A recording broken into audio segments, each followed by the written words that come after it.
Over 425 illegal immigrants have been swept up. They've had ICE detainer orders on them. And yes, we are finding violent criminals, particularly gang members. So as ICE activity across the country escalates, hundreds of gang members are getting arrested. But frighteningly, these gang members are being found in communities, living in apartments just steps away from where normal, law-abiding people are trying to go about their lives, without knowing that their neighbors are some of the worst people on the entire planet who are hiding in plain sight.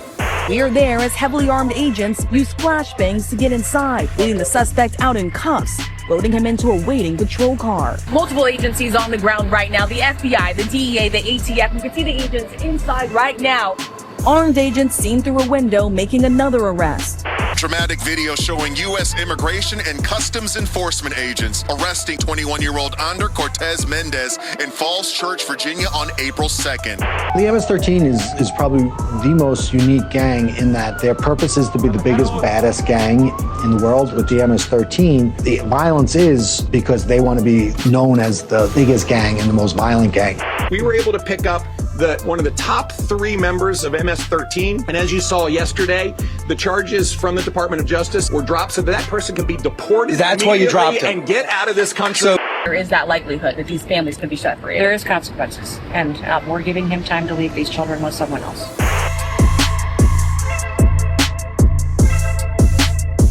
So as ICE raids apartments in Virginia, they're also doing it in New York, picking up gang members. But what nobody's talking about is that if ICE doesn't raid apartments in multiple states at once, these gang members who've been hiding in our country for years are just gonna escape. Because these people have had 4 years to build and solidify criminal networks that run from the southern border all the way back to New York City, where Tren de Aragua members live openly, some of them in government-funded homeless shelters where they get everything for free. But if that wasn't a big enough challenge, ICE is also facing local resistance from people who warn these criminals when they see troops coming down the street. And while these activists warn criminals in the name of immigrants' rights, what they're really doing is making the country a more dangerous place for everyone, which is the opposite of what our president and ICE want to do by getting these people off the streets, possibly sending some to El Salvador's mega prison. Which brings us to the real reason these ICE raids of apartment buildings are so important. These criminals, they don't belong in apartments as free people. They belong in prison instead. And any neighborhood they've infested is in grave danger. Not only because these might be very dangerous individuals, in many cases these criminals are traffickers and they see the people around them as human capital which they can put to work and exploit to line their own pockets. Something they do off the backs of other people illegally living in America, and sometimes even newly arrived legal immigrants who oftentimes fled the same countries these criminals have already destroyed, and could now be living next door to you or me until something like this takes place. Multiple agencies on the ground right now. The FBI, the DEA, the ATF. You can see the agents inside right now. They tell us their target here in Northern Virginia,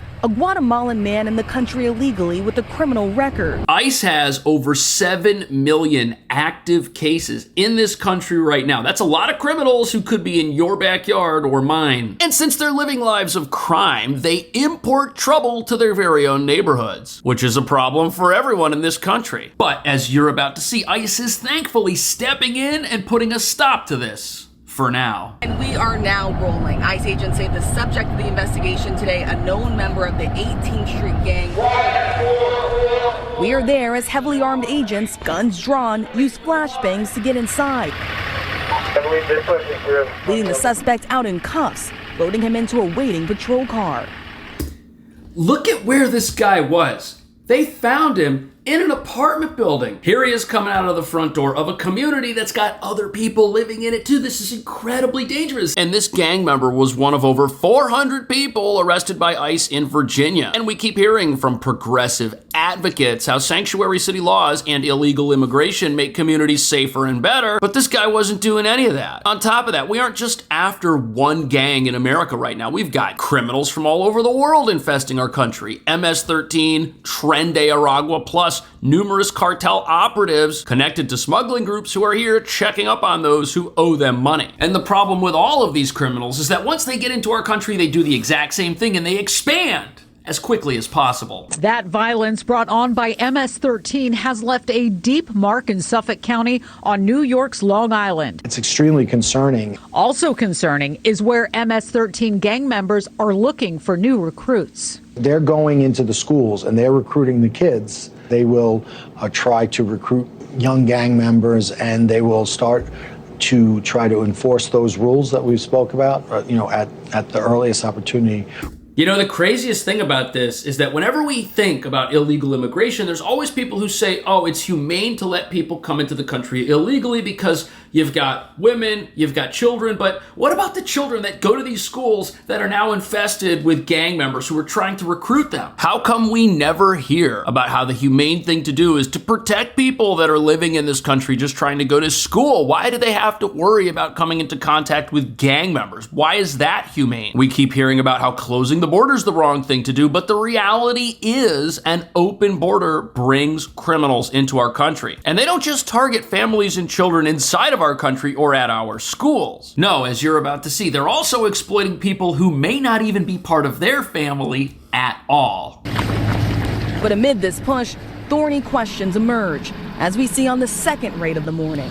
Armed agents seen through a window making another arrest, but also in the home, his 2 American children, and his brother, who authorities say is also undocumented, but has no known criminal record. That brother can now be deported too. Okay, so ICE raids an apartment.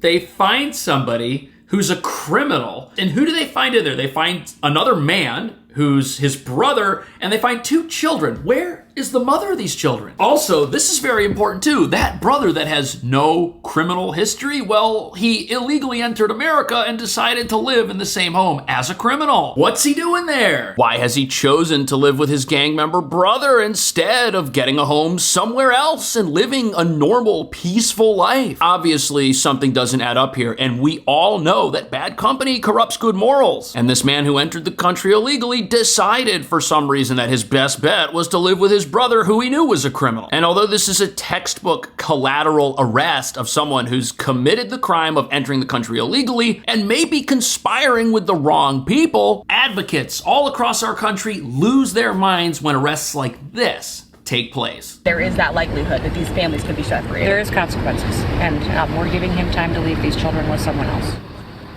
The Department of Homeland Security says they handle these situations involving children on a case-by-case basis. Today, Border Czar Tom Homan telling me the administration is looking to what he calls family residential centers as an option to keep families together, David. So what's fascinating here is the narrative is put forth of, oh, what's gonna happen to this family? But the question that I want to know is, what was happening to them? Why do you have a gang member, his brother, and 2 children living in an apartment? And why couldn't those children be left with their mother when ICE came here and made this arrest? They showed up at like 2 or 3 in the morning. Where's their mother? They may not be in touch with the other half of their family at all. That person might not even be in America, revealing that something has happened to separate this family before ICE even showed up. This is not a case of ICE arresting people and tearing a family apart, which is what we hear all the time when the topic of collateral arrests come up. But as you just saw, collateral arrests, that might actually be making these children safer. Not to mention everybody who lives in the apartments surrounding the one that was just raided.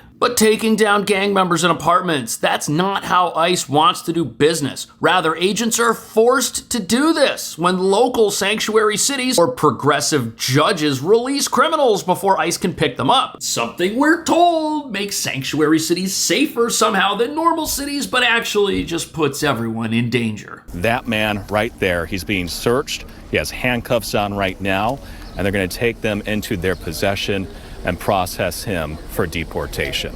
The field office director told me it would be safer for officers and the community if Fairfax County Sheriff Stacy Kincaid honored ICE detainers and allowed ICE pickups in the jail. I mean, that's the easiest, safest way for all of law enforcement. This kind of activity puts the entire community at risk. So much for sanctuary city policies making communities safer. That's a lie if I've ever heard one. And here in New York, we get told that all the time. But a lot of these people, they've got prior criminal history, and it's known that they're wanted by ICE. And what happens? They get sent to jail, and ICE isn't allowed to come and remove them when they're already in handcuffs. They have to go and find them on the street when they're in an apartment or in a neighborhood and cuff them there and then bring them into custody. That just puts everybody at risk. And look at how heavily armed these guys are when they show up to take someone down. They're ready for that person to try and resist. After all, they're a gang member. They're extremely dangerous. They could be armed themselves. Everyone should be in favor of criminals like that being picked up when they're already in jail. But no, which is why it's so important that ICE is headed back to our jails, like this jail here in New York City, Rikers Island. ICE used to have an office there. They were kicked out about 10 years ago. And it says right here, this is about public safety and protecting all New Yorkers. But you know something? The advocates, they know of a group of New Yorkers who don't benefit from this. And that would be the gang members and criminals who are gonna get picked up. But we're living in our city illegally. Right now, part of our city council wants to sue the mayor for letting this happen. They're saying that it's the city council's responsibility to stand up for New Yorkers. Well, they're only standing up for gang members, unfortunately, and they don't see it that way. They think they're making the world a better place for all of us. The younger the recruit, the more extreme the violence. The footprint of the MS-13 is always larger than those individuals who are actually charged. The gangs aren't as open and notorious, they're more clandestine, and it's a lot more difficult for... You know, it's hard to see which New Yorkers benefit from laws that protect criminals. The only group I can think of are the criminals themselves. Everybody else suffers because of this. But what's worse is, as we saw earlier, these criminals, they're not only hiding in plain sight, living in apartments and in neighborhoods by the rest of us. They may be doing this as members of illegitimate family units, where children are used to help them hide out by giving them a cover story. All while they go about recruiting more and more members, revealing that law enforcement probably knows about a small fraction of the total criminals out there right now. And as you're about to see, this open borders situation has likely given us a permanent criminal underworld in America. Law enforcement to figure out exactly who the memberships are and who they are affiliating with. I don't think you could ever eradicate the MS-13 or any gang. It's terrible. But the hope is to control them and to let the members know that if you commit a crime in a particular jurisdiction, you're going to be held responsible. So law enforcement doesn't think they can ever get rid of these criminals. That's really depressing to hear, but frankly, how can we be surprised after what's been going on for the last 4 years in this country? To be honest with you, it looks like the only thing America can do to get serious about protecting the law-abiding and getting these thugs off the streets is to send more people to that El Salvador mega prison, which was designed for criminals like these gang members. But with sanctuary cities across the country advertising themselves as safe havens for the wrong people, the battle over this is just getting started, and it seems like the quote-unquote advocates want to take away the #1 tool ICE has to crack down on the growth of these gangs, and that would be collateral arrests. We're out arresting numerous cases throughout the state that were all public safety cases. ICE only does targeted enforcement operations, but part of that targeted enforcement, if I'm going for an MS-13 gang member and I see someone next to him that has a big 13 on their face, I'm going to start asking that person questions. So if you go to an apartment and you find a gang member who's covered in tattoos and he's got a criminal record and criminal history and everyone agrees that he should go, but he's surrounded by people who may also have access to the same weapons he's got access to, who may have similar tattoos, and they're running some kind of operation, it's important that if those people are also in the country illegally, that they also get arrested. We need collateral arrests to keep this country safe. There should be nothing controversial about that. And of course, ICE is going to have to ask questions to make sure that they're not taking innocent people into custody. But most of the time, criminals are living with other criminals. These are co-conspirators. And just because someone has no criminal history does not mean they're not out there committing crimes. On top of that, we keep hearing that some of these people, their only crimes that they've illegally entered the country. Well, you're not supposed to do that. And if I were to travel to another country and sneak in there, I shouldn't be surprised if they try and deport me. Yet there's this effort in America to make us all think that if somebody gets arrested and they weren't the only gang member ICE was looking for, that somehow an egregious violation of the entire country's rights has taken place, when the reality is criminals and their conspirators are being taken off the streets for a legitimate purpose. These are all people who never had permission to be here. ICE isn't arresting people with valid green cards or pulling legal immigrants off the street. That's not what's happening at all, yet we're made to think it is. We're made to think there's something wrong going on here, even though the people getting arrested aren't supposed to be here and are found with other criminals who ICE is looking for. What do you think about that? Are collateral arrests a good thing? Are they a bad thing? If a gang member is found in an apartment building and he's surrounded by other people, are those people up to something? Should ICE at least investigate these situations to find out if they are? Let me know. Thanks for watching. I'll see you in the next video.